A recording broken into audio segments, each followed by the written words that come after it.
Hello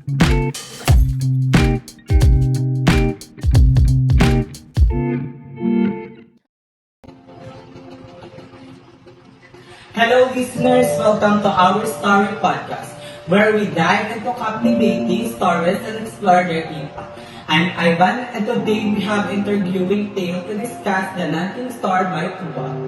Hey everyone, I'm Lucella. We're excited to share the story of young boy who reminisces about the vivid memories of couple named Linda and Peter. Settle in me and told the lawyers of this narrative. That's right, Rosella, to a boy. The young narrator takes us back to his student dancing fight event that unfolded during Linda and Peter marriage. Linda and Peter. Journey start with a unique tradition where two boy is chosen to jump on their matrimonial bed, symbolizing this desire for a son. However, as this year passed, two boy began sensing and growing tension between the couples. The underlying reason for their trouble. Linda's inability to conceive a child due to precious appendectomy, the issue became increasingly complicated as it threatens Peter's family name and bloodline. The couple unhappiness takes a toll on their relationship. Peter seems losing his playful and alert. The main allure with Linda life is a mundane life as a stylist girl in take for household chores. Amidst their struggles, Peter is starting dating a Visayas girl, cousin with a still within the Chinese community. However, when he unexpectedly becomes a father, attitudes towards have changed, and he regains respect and happiness. Tragedy straight when Peter died in a car accident, leaving Linda behind.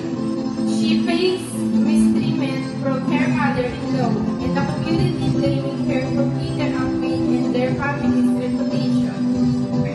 It has the present turn of event.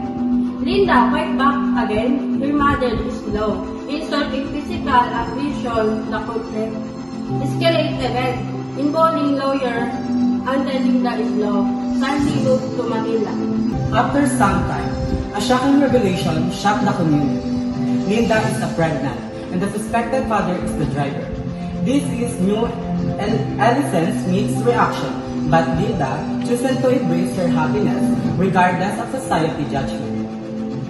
Linda leaves the NANKING store of visit her parents in Cebu, accompanied by the driver while the elegant father goes to visit his own parents in Iligan City.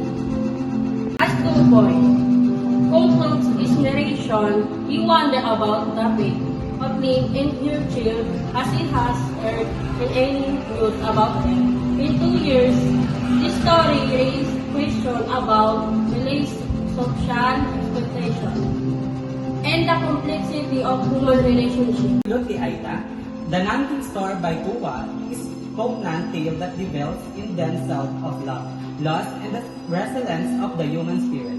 It challenges our assumption and reminds us that sometimes happiness comes from unexpected things. Now, we will discuss the choice and significance of the character in the story. Again, I'm Ivan, and joining me are Rosella and Aida.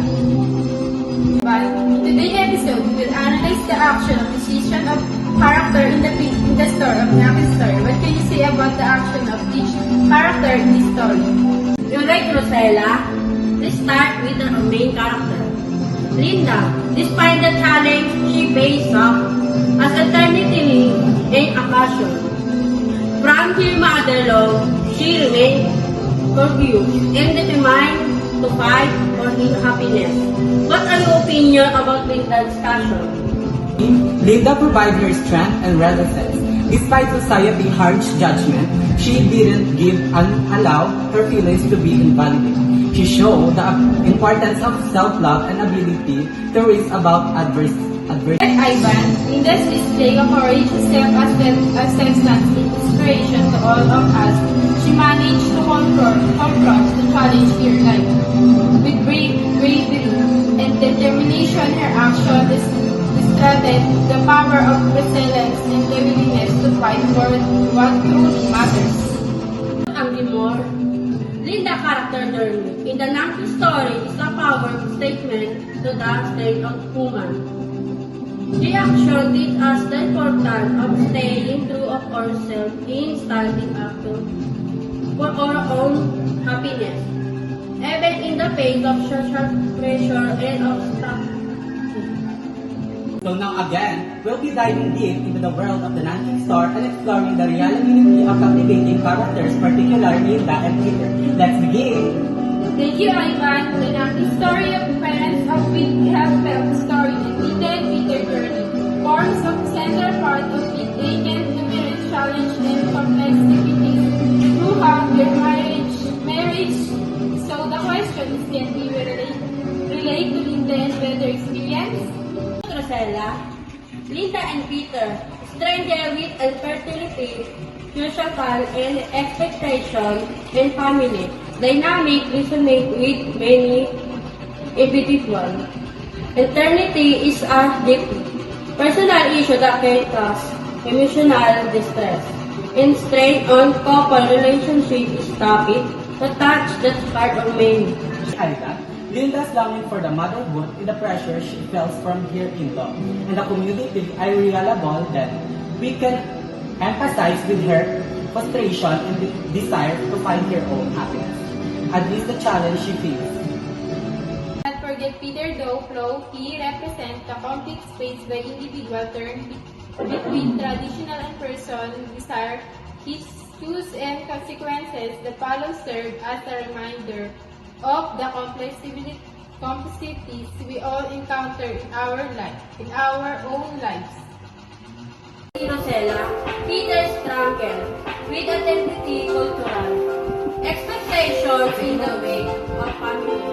Legacy are universal that many of us have filled with the class between our own desire and the expectation. Kung may kakulangan si Peter at si Linda, gagawin mo rin ba o gagayahin sila, Ivan? Para sa akin, hindi. Kasi parehas naman silang may kasalanan at totally hindi naman talaga kasalanan. Parehas silang may pagkukulang. Kasi yung isa, etong si Linda kasi, hindi siya umamin sa kay Peter yung kung ano yung totoo. Then itong si Peter ang may totoong may kasalanan kasi hindi niya kailangan maghanap ng ibang babae para matustusan yung kakulangan niya sa buhay. At hindi yun rason para baliwalain lang si Linda. Dahil sila kasal pa sila. Ganon. Sino nga ba talaga sa kanila ang may mali? Si Peter ba o si Linda? Si Peter. Kasi una pa lang, gusto ni Linda na magkaanak. Hindi, kasi ang may gusto talaga, dahil na sa di ba Chinese si Peter. At ang nila doon, parang ang gusto ng mother-in-law ni Peter, Linda. mother-in-law ni Linda, ni Peter, yung gaga. Na magkaanak. Ha? Hindi, na magkaanak kasi nga 3 years ata or 6 years kailangan 3 years kailangan may anak na sila. Pag hindi na parang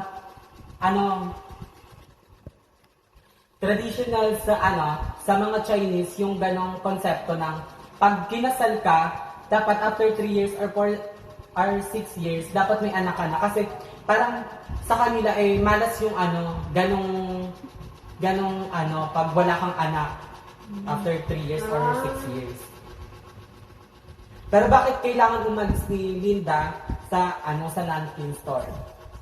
Para makalayo siguro siya sa Mother-in-law niya. Oo. Makalayo siya sa galit sa kanya ng mother-in-law. Ito, last question. Bakit nagsara ang Nanking store sa huling kwento? Bakit nga ba, Ida? Para sa'yo.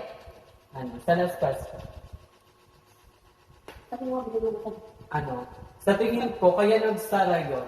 Kasi parang nalugi yung store na dating pinagtatrabaho ko ni Linda.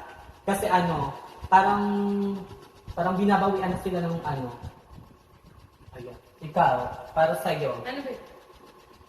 bakit nyo nagtawag dito? Nagsara yung nanking store Sa'yo sa ay, last part ng kwenta. Anong idea ba? Wala akong idea.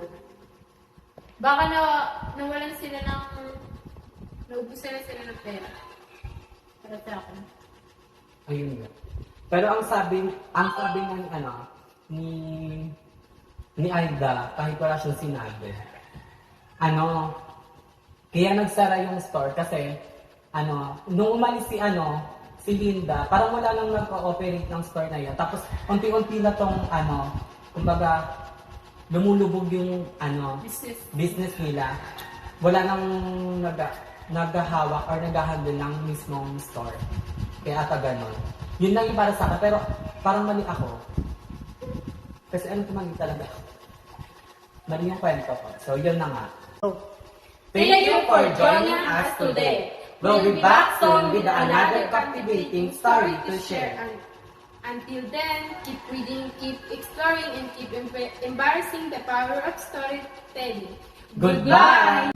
Si Peter at si Linda may kasalanan. Dahil, una sa lahat, first of all,